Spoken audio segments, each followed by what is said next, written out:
First,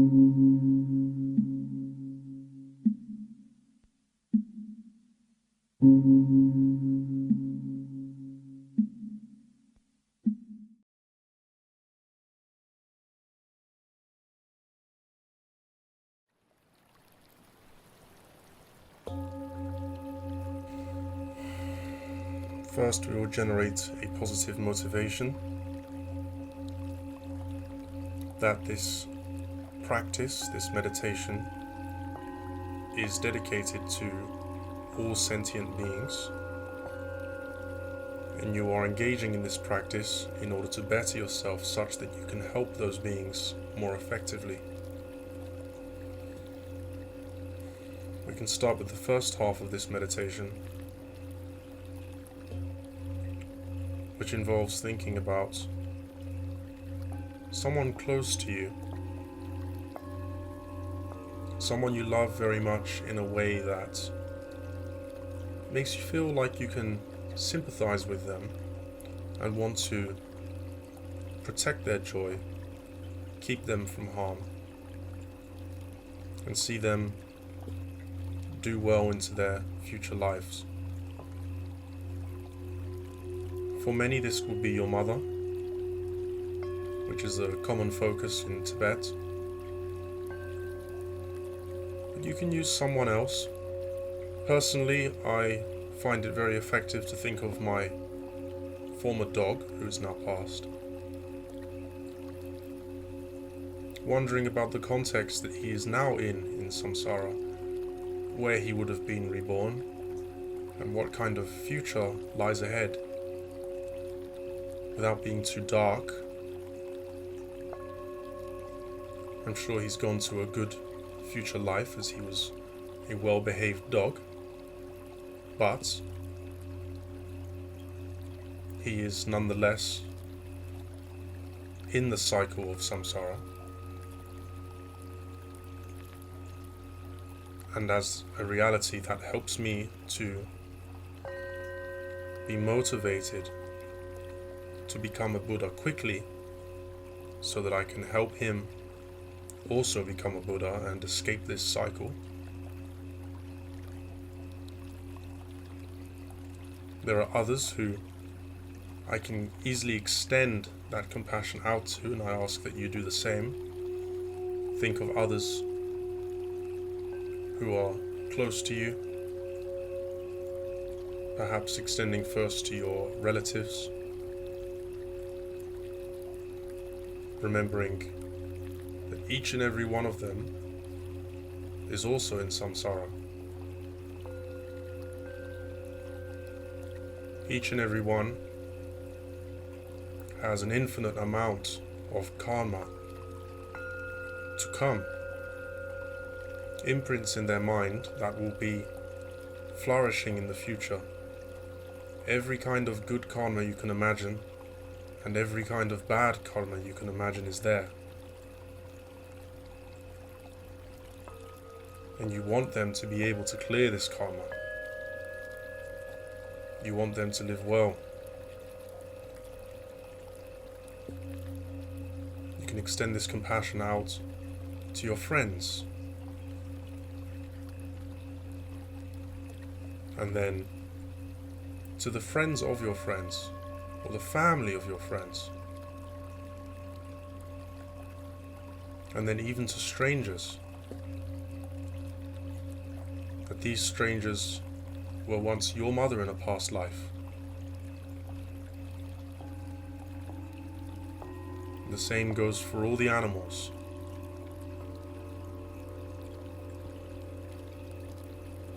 Every animal has been close to you and cared for you more times than you can imagine.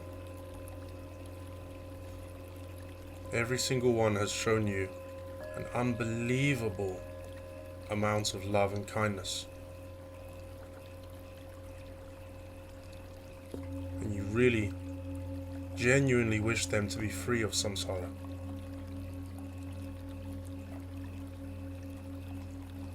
The animals may look happy, sometimes they are. But as with human beings, there is a lot of struggle that you do not see. a bird may land on a branch, immediately look both ways in search of predators, and then see another bird forget its troubles and tweet happily for a few minutes, and then go back to looking around. Has anyone creeped up on me? No. Carry on. Or even at the top of the animal kingdom, the lions and tigers, they may catch their prey, have a meal, lie in the sun, relax for a few hours, and then already they start to think, I have about 24 hours to find my next meal. If I fail, I'll starve. So immediately they start to consider, am I in an area where I can find more food in the future? Am I nearby to any packs or flocks of prey? And then slowly, as they get hungrier, that panic starts to creep back up on them. The dukkha is a bother to all. Now you can extend this compassion out to the less sophisticated minds of the insect kingdom, even bacteria, all the trillions and trillions and trillions that are in the room with you right now. Never mind the total number around the world, potentially on other planets, and then all the minds in all the other realms, considering the human realm but a small speck in comparison with the total number of sentient beings, all of which have showed you an unimaginable amount of love and care in the past.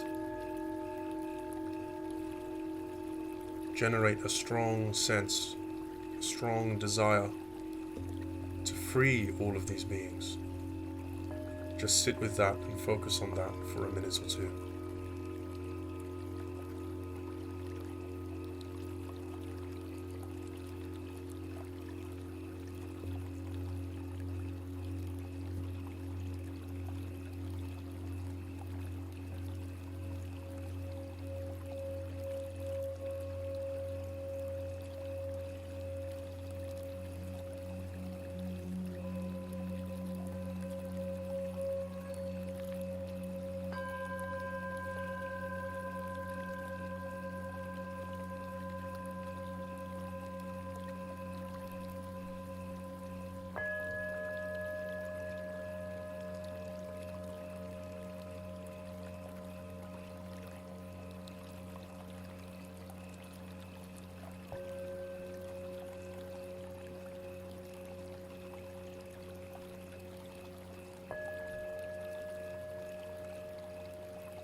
And now,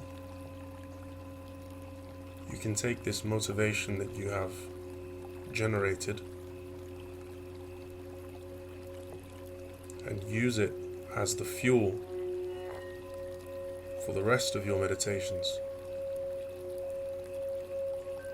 This next one in particular can follow straight on, where you say, now that I have generated this dedication to meditate for the well-being of other sentient beings,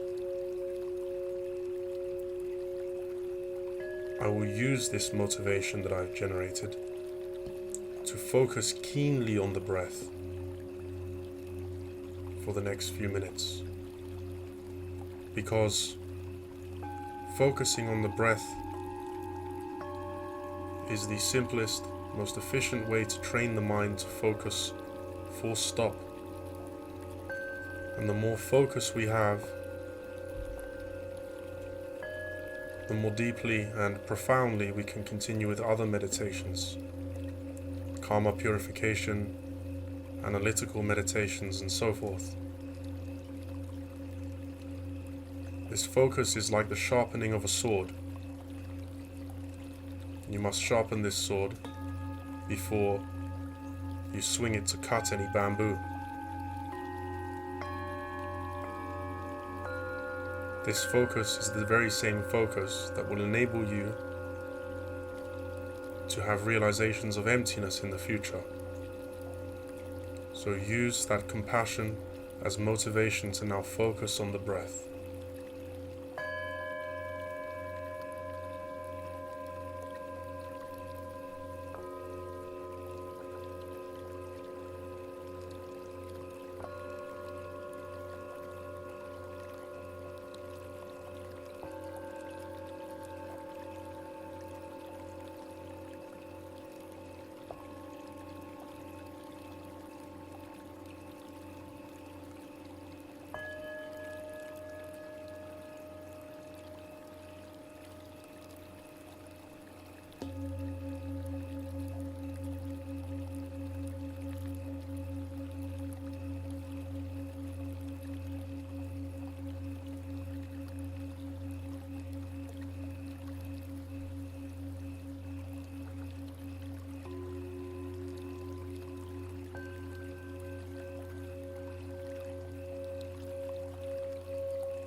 Gently, slowly, open your eyes,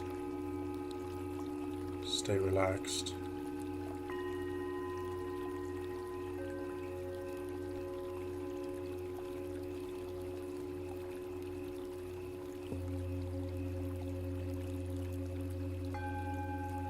Bring yourself back. Now take a second to dedicate all the positive karma you have gathered during this meditation to all sentient beings, and be willing to simply give it away.